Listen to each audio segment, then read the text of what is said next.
오늘 이 말씀을 가지고 온전하신 주님의 뜻이라는 제목으로 은혜를 나누고자 합니다. 온전하신 주님의 뜻. 그러니까 그럼 지금까지 말씀드린 건 온전하지 않았나? 아니요. 다 주님의 말씀은 온전하지만은 진짜 우리에게 원하시는 주님의 뜻이 무엇인가를 우리가 지금 이 현실 속에서 이 세상에 돌아가는 관계 속에서 한번 알아보고자 합니다. 우리는 하나님을 믿는 나와 여러분은 영적인 형제라고 말을 합니다. 영적인 형제. 그래서 우리가 교회 가면은 모르는데 아이고 형제님, 아이고 자매님 이렇게 불러주는 거예요. 왜? 우리는 주 안에서 하나님을 누구라고 불러요? 아버지라고 부르는 나와 여러분들은 아버지라고 부르는 그분이 한 분이기 때문에 우리는 형제, 자매라는 것을 알 수가 있습니다. 그러니까 또 어떤 분들은 그래요. 막 농담으로. 아니 그러면 아버지도 아버지라 그러고 아들도 아버지라 그러고. 우리는 이 세상에서 오기 위해서 태어나는 순서가 있지만은 그 영적인 세계는 같다는 거예요. 영은 하나의 영인 하나님의 영으로 되어 있기 때문에 우리는 형제 자매라고 말할 수 있는 것입니다. 나와 여러분들은 그래서 형제 자매라고 부르는 거예요. 그래서 우리는 어디 가나 내 형제가 아프면, 내 형제가 고달프면, 내 형제가 힘들어가면 그를 위로해주고 달래주고 도와주고 나의 힘을 다하는 것이 형제의 된 모습이라는 거예요. 그것을 영적인 형제라고 말합니다. 마태복음 25장 40절을 통해서 임금이 대답하여 이르되 내가 진실로 너희에게 이르노니 너희가 여기 내 형제 중에 지극히 작은 자 하나에게 한 것이 곧 내게 한 것이라. 곧 내게 한 것이라는 거예요. 우리는 지금 예수님을 만나뵐 수가 없어요. 하나님을 직접 만날 수가 없어요. 성령님이 나에게 보이지 아니하십니다. 그러나 성령 되신 하나님, 예수 그리스도의 그 고귀하신 피 흘림, 우리를 창조해 주신 하나님의 사랑은 늘 우리와 함께하고 우리 마음속에 임재하고 계시다는 거예요. 그래서 우리는 성령이 임재하는, 성령께서 함께 하시는 나와 여러분들의 육신은 뭐라고 그래요? 성전, 교회 되었다고 말하는 것입니다. 그래서 우리가 성전된 나처럼 똑같은 다른 사람, 그럼 나만 그렇나요? 아니요. 다른 모두가 성전되어 있다는 거예요. 하나님의 영이 그 속에 임재하고 계시다는 거예요. 그런데 그들이 하나님을 따르느냐 아니면 다른 신을 따르느냐는 그 자신이 판단할 문제인 것입니다. 왜 그럴까요? 우리는 분명히 알아야 된다. 하나님이 우리를 기계적으로, 우리가 컴퓨터나 이런 리모컨적으로 탁 누르면 TV가 켜지고 꺼지고 인간을 하나님을 찬양하고 하나님만 볼 수 있도록 만드실 수도 있었는데 그러지 아니하시고 우리에게 인격적으로 내가 선택할 권한을 주신 것이 우리 인간이에요. 그런데 정말 하나님만 바라보고 하나님만 찬양해야 되는데 하나님을 모른다고 말하는, 아예 외면하고 있는 사람들도 있습니다. 그런데 그런 사람을 위하여서 우리가 그를 눈물 흘리는 자의 눈물을 닦아주고 배고파서 힘들어하는 그를 나의 먹을 것을 나눠주고 힘들고 외로울 때는 그를 잡고 기도해 줄 때 하나님은 너희가 그 사람에게 한 것이 곧 내게 한 것이라고 말씀하고 있는 것입니다. 왜 내게 한 것이라고? 하나님께 한 것이 아니에요. 그 사람을 위해서 했는데, 하나님을 모르는 그 사람을 위해서 했는데 그 마음속에 하나님의 성전되어 있기 때문에 그 육신은 하나님이 임재하고 계시기 때문에 우리가 하나님께 한 것이라고 우리는 기억하시기 바랍니다. 아니 그 사람 하나님 믿지 않는데요. 그 사람은 교회를 모르는데요. 그 사람은 예수를 부정하는데요. 그리할지라도 그의 육신은, 그의 영적인 지도자는 누구예요? 하나님이시라는 거예요. 그런데 그가 선택을 하나님을 하지 않았다는 것이 우리와 다른 것이에요. 그런데 우리가 하나님의 영적으로 임재해 계시는 나와 여러분들이 하나님을 믿지 않는 자들을 위하여서 위로해 준다면 그 일이 가장 큰 일이고 우리는 하나님을 대신해서 할 수 있는 것이라는 것을 믿으시기 바랍니다. 대신한다 그러니까 뭐 대단한 것 같은데 그것이 아니라 하나님이 직접 그에게 찾아가 계시지만 그가 알지 못하기 때문에 우리가 그가 하나님의 사랑을 알려주는 거예요. 그에게 하나님의 사랑을, 하나님의 그 고귀하신 은혜를 깨닫게 해주는 거예요. 그것이 영적인 교제고 영적인 형제된 모습이라는 거예요. 영적인 형제라 그러니까 뭐 대단한, 아니에요. 우리는 어차피 영적인 형제예요. 우리가 육신적으로도 한 부모 밑에 태어난 자녀들도 여럿이 있다가 보면은요, 지금은 뭐 하나밖에 안 낳고 둘밖에 안 낳으니까 애들이 뭐 성격이, 둘 낳아도 성격이 틀려요. 쌍둥이도 성격이 틀려요. 성격이 틀리는데 요즘 애들이 얼마나 계산이 빠른지 몰라요. 우리 추석에 쌍둥이 손녀들이 왔어요. 그 작은 녀석들이 와가지고 니는 커서 뭐 할 거야? 난 애들에게 꿈을 심어주기 위해서 니는 크면 뭐 할 거야? 물어봅니다. 만날 때마다 니는 커서 뭐 할 거야? 왜? 요즘 애들은 꿈이 없어요. 뭐 할 거냐 이러면 모른대. 중학교를 가도 니 뭐 할 거냐 이러면 모르겠어요. 고등학교 가도 모르겠어요. 자기 꿈이 없는 거예요. 희망이 없는 거예요. 꿈이 없는 민족은, 꿈이 없는 생명은 죽을 수밖에 없는 거예요. 그래서 내가 어린 애, 유치원 다니는 애 보고 물었어요. 너는 커서 뭐 할 거야? 할아버지 나는 커피점 할 거야. 커피 장사 할 거야. 왜? 왜 커피점을 해? 엄마 아빠가 커피를 너무너무 좋아해. 그래서 내가 커피 공짜로 드리려고. 그래? 이거 녀석이 엄마 아빠라 생각하더라고요. 할머니 할아버지도 공짜로 드릴 거야. 그런데 내가 그때 되면 할머니 할아버지 안 계실걸? 왜? 그때 되면 돌아가셨지 뭐. 깜짝 놀란 거예요. 내가 생각하고 있는 그 생각, 어린애가 생각하는 게 다르더라고요. 너무나도 놀랐어요. 그 말을 듣고. 왜? 유치원 다니는 애가 지가 커서 사회에 나와서 커피 장사를 할 수 있을 때 되면은 할아버지는 돌아가셨다는 걸 생각하고 있는 거예요. 그런 생각을 어떻게 할 수 있을까? 요즘 애들의 생각은 굉장히 놀랍거든요. 때로는 무섭기도 합니다. 어떤 저런 생각을 할 수 있을까? 우리가 어렸을 때는, 그 나이 때는 죽음이 뭔지도 몰랐어요. 앞으로 이런 게 없었어요. 그냥 막연하게 니 뭐 될 거야? 대통령이 뭔지도 모르고. 너 뭐 할 거야? 과학자가 뭔지도 몰라요. 근데 그냥 들은 얘기로 과학자 된다 그러고, 대통령이 된다 그러고, 그렇게 이야기하는 거예요. 영적이, 지금은 영의 세계가 달라지고 있는 것을 우리는 알 수 있습니다. 그것이 영감이라는 거예요. 영적인 세계라는 거예요. 우리가 몰랐던 그런 영적인 세계가 어린아이들에게 펼쳐지고 있는데, 그 영적인 그 생명들에게 하나님의 영이 부어지면 얼마나 좋아요. 하나님의 영적인 세계가 열리면 얼마나 감사해요. 하나님의 영적인 생활로, 모습으로 바뀌어가면 얼마나 좋을까요? 그런데 그들 마음속에는 악한 영들이 들어가기 시작하고 있습니다. 누구의 잘못이에요? 어른들의 잘못이에요.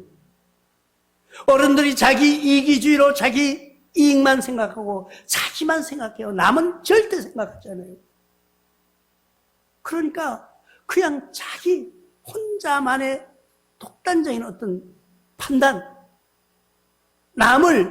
우리를, 나라를, 이런 건 전혀 생각하지 않습니다. 오직 내 하나 편하면 된다. 오직 내 하나.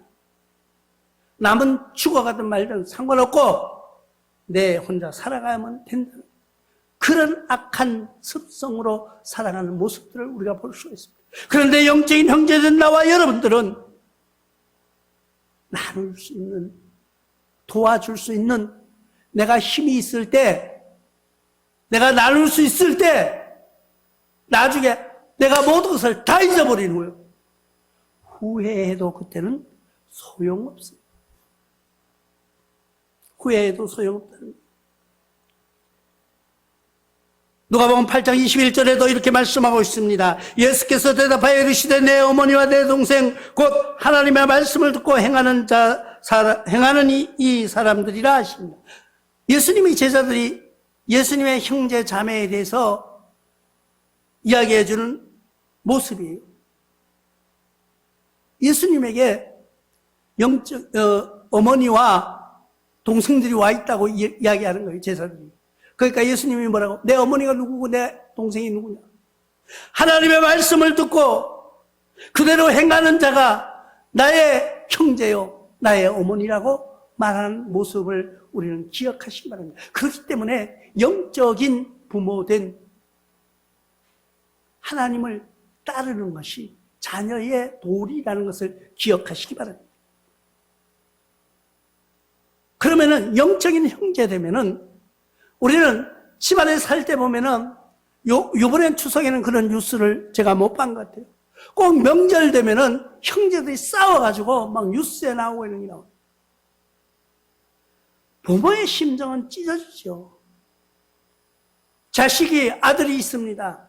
그런데 명절 때 모여서 치고받고 싸우면은 기쁘고 즐거워야 되는데 싸우는 자녀를 본 부모는 속이 그냥 끓어서 미어질 것 같은 것입니다.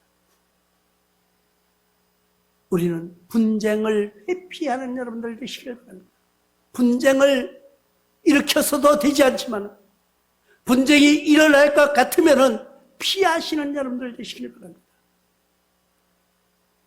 누가복음 11장 17절을 통해서 예수께서 그들이 생각하시고 이르시되 스스로 분쟁하는 나라마다 황폐하여지며 스스로 분쟁하는 집은 무너지니라고 말씀하고 있습니다. 요즘 멀리 볼 필요가 없어요. 우리 교단들의 모습을 봅니다. 교회들의 모습을 봅니다. 교회들의 모습을 보면 자꾸 싸움을 일으키는 것이 뉴스에 나와요. 우리는 그런 것에 관여하지 마십시오. 또 교회들이 일어나야 된다고 합니다. 교회들이 바른 말을 해야 된다고 합니다. 바른 말을 해야 됩니다. 그러나 누구 편에서? 예수 편에서 바른 말을 하시기 바랍니다. 나의 이익을 위하여서, 나의 인기를 위하여서, 나의 어떤 명성을 위하여서 말을 하고 외치는 것이 아니라 하나님의 사랑, 하나님의 복음, 하나님의 말씀을 위해서 외치는 여러분들 되시기 바랍니다. 그러기 위해서 그 말씀을 외치는 것이 뭐예요? 하나님은 우리에게 명령하고 있습니다. 나가서 복음을 전파하라고. 우리는 그런데 그 복음을 전파할 힘과 그 열정을 가지고 죽도록 싸우고 있습니다. 누구랑요? 권력과 싸우고, 내 인기를 위하여 싸우고, 내 명성을 위하여 싸우고, 내가 모르는 것을 차지하려고 싸우는 거예요. 나는 안타까운 모습들을 봅니다. 각 사람들이 서로 전화를 하거나 이야기합니다. 내 말이 옳다, 네 말이 옳다. 그런데 우리는 절대 교회 안에서 분쟁이 있어서는 되지 않습니다. 우리 교회가 우리 교회 분쟁하려도 할 것도 없어요. 그런데 분쟁은요, 가정에서도 마찬가지고요, 직장에서도 마찬가지고요, 어디 모임 단체에서도 마찬가지예요. 분쟁을 일으키는 여러분들 되지 않기를 바랍니다. 우리는 분쟁이 일어나는 곳을 분쟁이 화합으로 이루어지도록 그 역할을 하는 여러분들이 되시길 바랍니다. 그것이 하나님이 원하시는 거예요. 고린도서 1장 10절 오늘 말씀에 형제들아 내가 우리 주 예수 그리스도의 이름으로 너에게 권하니 모두가 같은 말을 하고 너희 가운데 분쟁이 없이 같은 마음과 같은 뜻으로 온전히 합하라. 온전히 합하는 여러분들 되시기를 바랍니다. 온전히 합하는 것이 주님의 뜻이에요. 온전히 합하는 것이 하나님의 명령이에요. 그런데 우리는 틈만 있으면 갈라지려고 해요. 틈만 있으면은 나를 드러내려고 합니다. 여러분, 절대 내가 드러내려고 한다고 드러내지는 것이 아니에요. 우리는 내가 선을 만들어서 내가 어떤 것을 미화시켜서 드러내려고 그렇게 노력하지 마십시오. 나를 알리려고 그렇게 노력하지 마십시오. 그냥 하나님의 복음만 전하시고 전도자의 역할을 감당해내는 여러분들 되시길 바랍니다. 그러면은 누가 높여줘요? 하나님이 높여줘요. 하나님이 높여주시는 거예요. 우리가 하나님 앞에 발가벗고 섰어요. 발가벗고 섰다니까 그냥 벗은 것도 의미하지만은 우리가 하나님 앞에서는 숨길 것이 없다는 거예요. 그 순간이 언젠가는 옵니다. 나는 오지 않을 것 같죠? 분명히 옵니다. 그 누구에게나 하나님 앞에 서는 그 순간 하나님께서는 기록된 생명책을 펴놓고 말씀하고 물으십니다.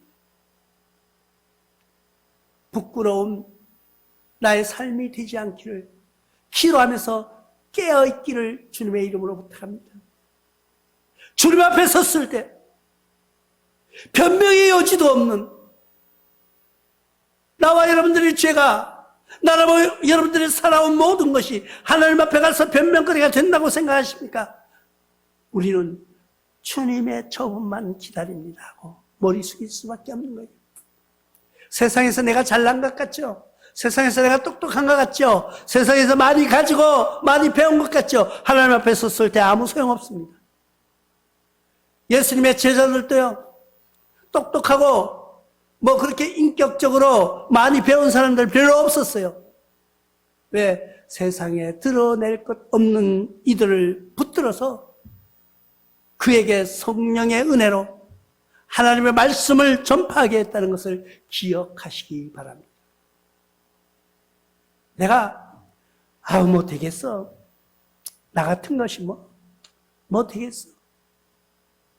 그런 내가 하려고 할 때 그런 좌절감이 일어나는 것입니다. 내가 하려고 하면 내 앞에 많은 큰 성이 서 있어요. 내가 말하려고 하면 너무나도 높은 산이 내 앞을 가로막고 있어요. 모든 스펙을 바라보니까 저 사람은 아주 유명한 대학, 외국 석박사를 다 받은 사람이 앞에 있는데 그 앞에서 말하려니 부끄러워서 말할 수가 없어요.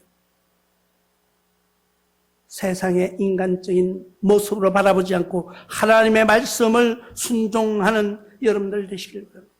그것을 뭐라고요? 하나님은 성도의 일치라고 말씀하고 있는 것입니다. 성도의 일치하라는 거예요. 그것은 하나님의 명령인 것입니다. 하나님의 명령은 하나님의 성도들은, 하나님의 자녀들은 하나 된 모습으로 살아가라는 것입니다. 나와 여러분은 하나님의 말씀을 따라 하나 되기를 위하여서 살아가고 계십니까? 고린도후서 13장 11절 통해서 마지막으로 말하는 형제들아 기뻐하라. 온전하게 되며 위로받으며 마음을 같이하며 평안할지어다. 또 사랑과 평강의 하나님 너희와 함께 계시리라. 거룩하게 입맞춤으로 서로 문안하라. 서로 문안하라. 서로. 내가 서서 인사 받으려고 하지 말고 내가 먼저 머리 숙여 인사하는 그런 모습으로 성도의 일치된 모습으로 물론 지금은 그런 일이 별로 없지만 앞으로 우리 교회도 그런 일이 일어날 거예요. 모든 것을 하자고 하면은 그 목사님 그거 아닌 것 같은데요. 내가 보니까가 아니고 하나님이 보시니까 하나님의 생각이 어떠신가를 하나님의 뜻이 어떠신가를 물어보는 여러분들 되시길 바랍니다. 그래서 전도하자면 가는 거예요. 외치자면 외치는 거예요. 우리가 가자고 할 때 갈 수 있는 사람 되시길 바랍니다. 모든 일을 하자고 할 때 같이 협력하여 선을 이루어가는 여러분들 되시길 바랍니다. 에베소서 4장 3절에 평안의 매는 줄로 성령이 하나 되게 하신 것을 힘써 지키라. 평안의 매는 줄로. 하나님의 말씀에 매는 끈으로 하나님의 말씀으로 묶이는 줄이 성령이 하나 되게 하기 위해서 힘쓰고 노력하는 여러분들 되시기를 바랍니다. 그것이 온전하신 주님의 뜻이라는 것을 기억하시기 바랍니다. 온전하신 주님의 뜻. 우리의 온전하신 주님의 뜻을 왜곡하지 마십시오. 주님은 우리에게 오늘 또 명령합니다. 너희들은 영적인 형제여 분쟁을 회피하며 성도의 일치된 모습으로 살아가기를 원하고 있는 것입니다. 그것이 온전한 주님의 뜻임을 믿고 순종하며 나가시길 주님의 이름으로 축원하옵나이다.